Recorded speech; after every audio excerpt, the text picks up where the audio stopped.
Klub milik Raffi Ahmad Rans Cilegon FC akan mendatangkan dua pemain legendaris dunia untuk mengarungi Liga 1 musim depan. Salah satu pemain tersebut telah dinyatakan sepakat untuk memperkuat Rans Cilegon FC pada kompetisi yang akan datang. Pemain yang secara resmi telah didatangkan adalah pemain dan legenda sepak bola dunia Ronaldinho.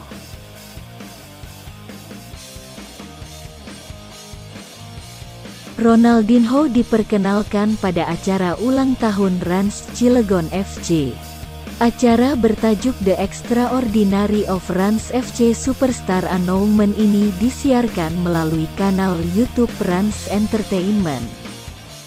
Agenda ini sekaligus perayaan ulang tahun Rans Cilegon FC.